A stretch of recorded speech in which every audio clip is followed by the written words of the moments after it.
Hello and welcome to our January 2018 webinar on Medicare secondary payer. I'm Declan Gorley. I'm an attorney here at LOIS Law Firm. This is part of our monthly webinar series.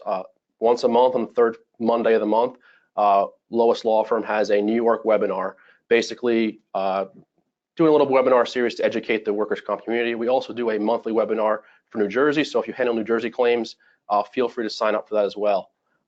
In order to register, which if you're here today, you've probably already done that, if someone didn't do that for you, but on the top right corner of our LOIS website, lois-llc.com, there's a link to register for our webinar series. You can also go there and look at archived webinars where this will actually be there probably tomorrow or the next day, which will allow you to basically look back at all prior webinars that have taken place. I'm on a couple of those, so I'm not new to this game, unfortunately. Thank you very much for joining us. Martin Luther King Day. There's a few people in attendance. So at the end of the webinar, if you have any questions, feel free to go to the right side of your screen and input that question. I don't expect an abundance of questions because there's not that many people here today. Thankfully, you're at home, unlike me. So therefore, you're not talking about Medicare or Medicare secondary payer. If you do have an opportunity to ask a question, or feel free to input in that box. If you don't have an opportunity to do it while the webinar is going on, if you're too slow to type or you don't think about the question until after this is over, feel free to send me an email. Typically, there's a slide here that gives my email address, but I will read it out to you now because I don't see that it's popping up. It's dgorley, D-G-O-U-R-L-E-Y, at LOIS, LOIS-LLC.com. So like I said, if you have any questions, whether it's Medicare related or anything else related to New York workers' compensation, feel free to shoot me an email and I promise I will respond to you. As I said, we're here today to talk about Medicare secondary payer, and basically how it affects your workers' compensation case. Specifically, we're going to be talking about New York. So in 1965, these fine gentlemen signed a legislation which basically made a federal health program for Medicare, which entitles people who have paid into Medicare for at least 10 years or 65 years old to health benefits.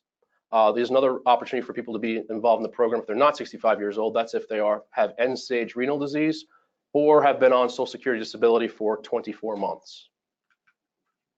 And in 1980, the Medicare Secondary Payer Act was signed. Basically, if you have the federal government decide that if there's another insurance or another program that should be paying prior to Medicare, then basically they should be the first payer. So Medicare becomes a secondary payer. For respect to this seminar today, workers' compensation becomes the primary payer. So not a lot of things in workers' compensation and relates to the federal government make a lot of sense or have common sense, but this is a common sense approach. Basically, if you have a work injury, the self-insured employer or the insurance carrier shouldn't be able to push off their liability for medical treatment to the federal government. So this law came into effect in 1980. Between 1980 and 2001, there was pretty much a lack of compliance for the most part. This was prior to me practicing, but it's my understanding that at the end of a workers' compensation case in New York, the claimant would go to the hearing, the judge, our adversary, the carrier's attorney would be present, and the claimant at some point would say, hey, who's going to pay for my future medical treatment? And someone would say, even on the record, don't worry, Medicare will pay for it. But obviously that's no longer the case as of 2001. And we're going to go through some things today, basically, so that you have a basic understanding of what Medicare and how Medicare is involved and what the requirements are. First, looking at the difference between a lien and what allocation is, why we care, what the penalties are, what your exposure is, what the red flags are. When should we be getting a Medicare set aside? And what Medicare's response is. So lien versus allocation. A lien is a conditional payment. So whenever you think of a lien, you think of past payments paid. So you have a case where a claimant who's on Medicare and has a workers' compensation case gets a Medicare card, goes to their doctor. Oftentimes they'll have the same doctor for both their non-work-related injuries and their work-related injuries, and they'll present the card to the doctor, or the doctor will just keep that card on file and they'll start billing Medicare for workers' comp, basically treatment that should be your responsibility as the carrier or the self-insured employer. So let's just use an example. The claimant injures their back. They go to the doctor, they're treating with their orthopedic doctor, and they treat with him for a foot injury. All those bills obviously are going to Medicare. All of a sudden, your bills that should be coming to you for the back injury start going to Medicare as well, and they slip through the cracks, and Medicare pays the bills. There's going to come a time, more than likely, especially if you're going to try to settle your case, where Medicare is going to assert a lien and basically come back to you and say, hey, we paid for this treatment for the back. You're the workers' comp carrier. You have primary coverage on this. This is your responsibility. And under plain English, basically, workers' comp is primary to Medicare, so we pay first. Whenever we're considering when Medicare's interest should be taken into account, basically for medical treatment, has Medicare paid for treatment that's related to a workers' compensation claim? If they have not, then we don't have to take their interest into consideration. If they have, then we must always consider their interests. In workers' compensation, obviously, there's a couple of ways we can settle a workers' comp case. Most commonly is a full and final Section 32, where we're closing not only the medical treatment, but also the indemnity. Anytime we're closing the medical treatment and workers' compensation, the claimant's entitled to Medicare, that's when we'll need to take into consideration Medicare's interests. There's a couple of other types of settlements in New York. There's medical-only settlements. Obviously, for closing medical, we will have to take Medicare's interest into account. There are also indemnity-only settlements. So if you're closing the case indemnity-wise, keeping open medical, meaning the medical claimant can continue to treat medically, the carrier, the self-insured, is going to continue to pay those bills. We don't have to take Medicare's interest into account because obviously we're still going to be there paying the bills for the treatment.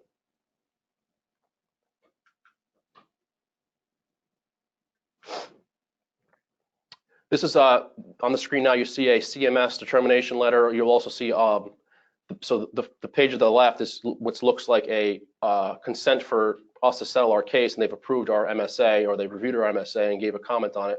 The little screenshot on the right is basically what a Medicare tentative lien letter or conditional payment lien letter will look like.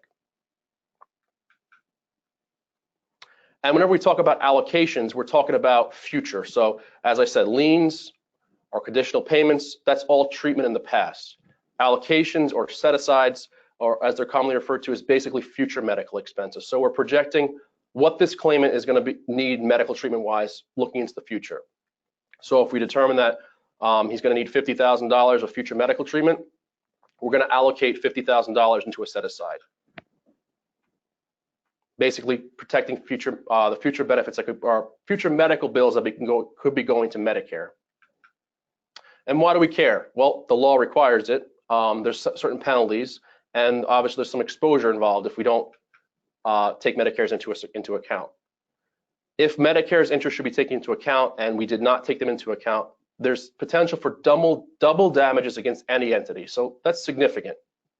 Obviously, if you should have protectively kept aside $200,000 for Medicare's interest, that's potential damages of $400,000. Claimants and their attorneys should care because if Medicare's interests have not been taken into account, there's the potential for Medicare to issue a termination notice, basically saying we're not paying for any of your medical bills, whether related or not, until you've reimbursed us. Social Security, if they're on Social Security and they're getting a monthly check, will also be withheld until the Medicare secondary payer claim has been satisfied.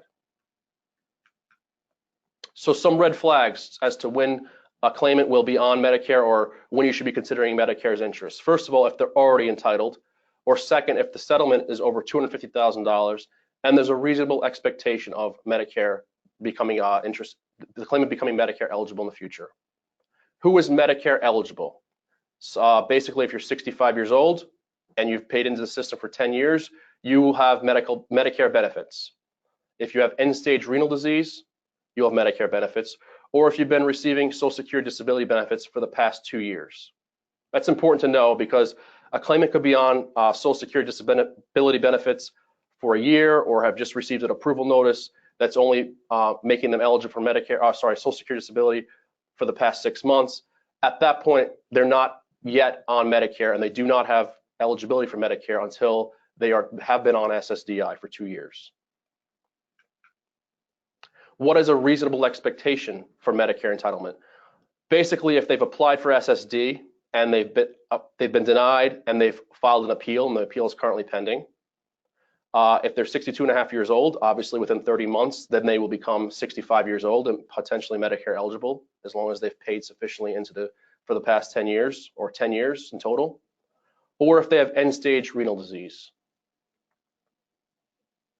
So when we submit our proposed Medicare set-aside to CMS, CMS is the Center for Medicare and Medicaid Services. They are the entity that basically reviews these medical set-asides or Medicare set-asides. They will issue a response with respect to either lien reimbursements or for allocations. How Medicare will respond. Medicare will always respond if the claimant is entitled to Medicare with lien information. They will not respond, or so they will not review if the claimant's not currently Medicare eligible or Medicare entitled.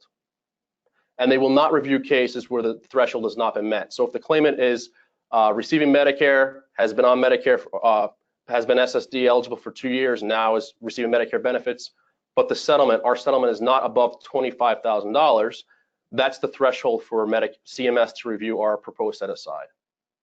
Medicare expects compliance, and they will send out consent letters. So in a typical case, we'll get an allocation report from our client. Typically, they'll have a vendor complete this. They may have a law firm that specialize in doing this. Send them the allocation report, proposing basically what the future medical benefits will be and what we should withhold as part of the agreement. We will then send that to CMS, presuming that that's necessary and that it meets the correct requirements.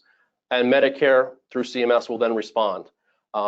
If we propose $100,000 allocation, they may respond that that's sufficient. They may also respond that it's not sufficient, which is not uncommon, unfortunately. They may say we need $120,000. They may even respond that we're taking too much into consideration, that they only require us to allocate $80,000 for this future medical treatment. Medicare will also, in that CMS authorization letter, will also specify what the requirements are if we're going to fund it with an annuity. So if we propose a $100,000 settlement, and our intention is to not just pay that out in one lump sum to the claimant, but instead to annuitize it, the CMS authorization letter will specify how much seed money, how much money we have to put out up front, and then how the annuity has to be funded or as payout in terms of the life of the annuity. So obviously it wouldn't make sense if we were funding an allocation of $100,000, we purchased an annuity, and the annuity terms were pay only $5,000 for the first 15 years, and the final 10 years, when there's a good chance the claimant will no longer be living or will no longer be eligible, the remaining $90,000 gets paid out. So basically, Medicare through CMS will dictate what the requirements for an annuity are. So if you have any questions, speak now, or I will not respond to any. It does not look like we have any questions today. Again, this was a quick webinar. Not a lot in attendance, so I didn't expect too many questions. But if you have any questions or anything comes to mind, or if you watch this on through our archive system, then have a question then and you're not live, feel free to send me an email. Again, my email address is dgourley, DGOURLEY @LOIS-LLC.com, and I will gladly answer your questions. This is part of our webinar series. It's part of our giving back to the workers' comp community. We also have a 2018 New York and New Jersey Workers' Compensation Handbook. If you haven't yet got your copy and you want one, make sure to reach out to the firm, either through Greg Lois or myself, and ask us for a copy, and we'll gladly send you one. Again, thank you very much for joining us today.